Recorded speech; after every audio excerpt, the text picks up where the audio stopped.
Welcome back to the Flat Earth podcast, and a slightly different video today than just being in studio or just stuck in a indoor space somewhere. I'm out in this beautiful woods. This woods used to belong to Henry VIII. It was one of his hunting grounds. There's thousands of these over England, but this is one of his near us, and we use this wood. Me and some of my friends run events here 4 times a year. They're called mobs. I've mentioned it. I'll link to a video somewhere. You can find out a bit more about mobs.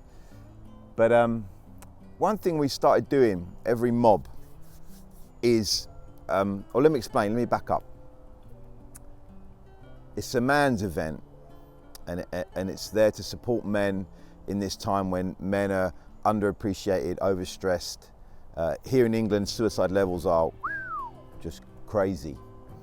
So we run these events for men called Mob, and they have to park about 15 minutes walk away. They park in some sort of gravel or grass area if they're lucky, and then there's a 15-minute walk down a sort of path across a field through woodland to get to the site where we have a fire and meat and some sort of activity like axe throwing, knife throwing, whatever.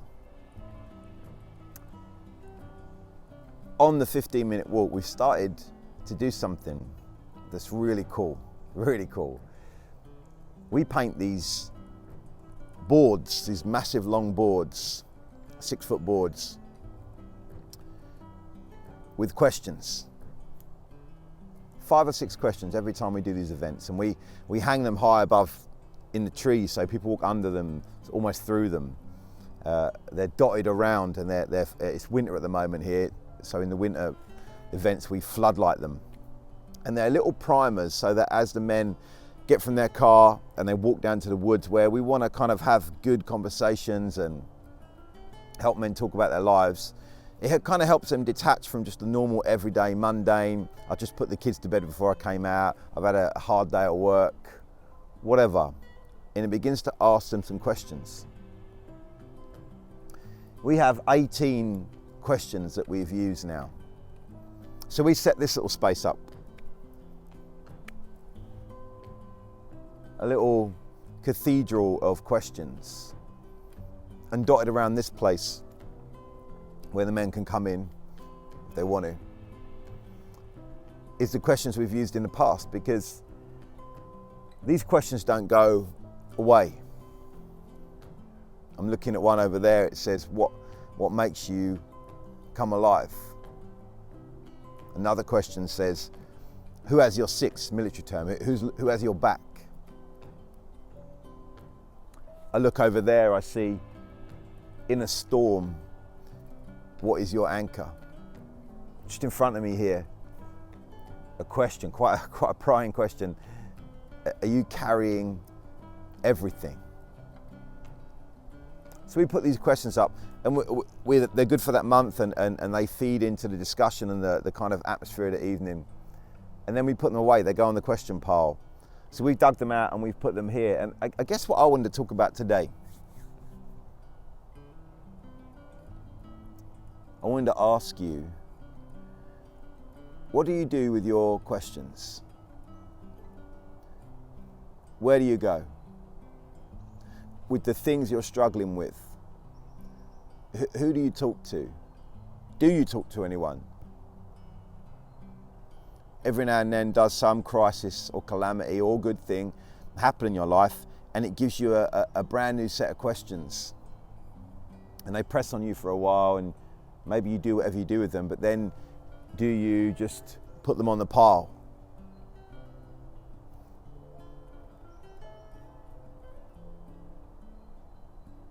Leave them behind.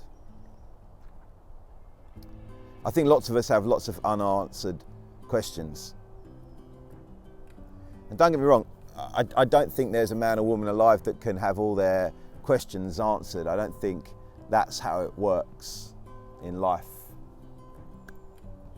I think we'll always have a lot more questions than answers, but that's not a bad thing. A friend of mine who's deeply committed to the power of questions will tell you that questions are in some ways more important than answers. In the old rabbinic tradition, Jewish rabbis would take on disciples and they would train them up. They'd memorize parts of the Old Testament. They would memorize parts of the oral law and traditions that had been handed down and worked out over the centuries. But the rabbi would only know that the disciple was ready, not when he knew the right stuff, not when he had the answers, but when he actually asked the right questions. That would show that his intellect, his prying mind, his intelligence, his perceptions were leaning in the right way to ask the right questions. It's a big thing. It is. It's important to ask the right questions, to fight for what the right questions are. And it's important what you do with them. Maybe your questions are unanswered, your issues unresolved because you've kept them to yourself and you haven't asked others for help. You haven't taken your question to someone else. Maybe you can pray, ask God, wherever you are on that journey, you ask God what's going on, you ask the questions. It can be a dangerous thing to just leave them on a pile, to have stuff in your life build up and build up and build up in the background, and they're unresolved. There's another sign I'm looking at, says it is time to strengthen your hands. It's time to strengthen your hands. There's another sign behind me somewhere. It says it is time to dust off your dreams. If you're going to achieve the things you want to achieve, if you're going to chase your dreams, you will have to face some difficult stuff and you will have to face some questions. Fight for some answers.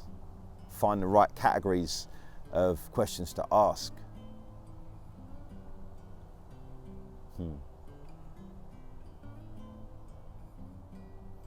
I don't know, I just wanted to poke you a little bit. I hope that's all right. I hope that's okay. Different podcast than normal, man. But I was out here and I've come here to pack all these away until two and a bit months time when we'll have, or month and a half, well, a couple of months, we'll dig them out again and we'll add the questions we had last night at the event we did last night, we'll add them to this Cathedral of Questions. There'll be more. Eventually, if we run this thing for as long as we want to, this place will become enclosed in questions, and it'll be dark in here. If you continually bury questions, issues,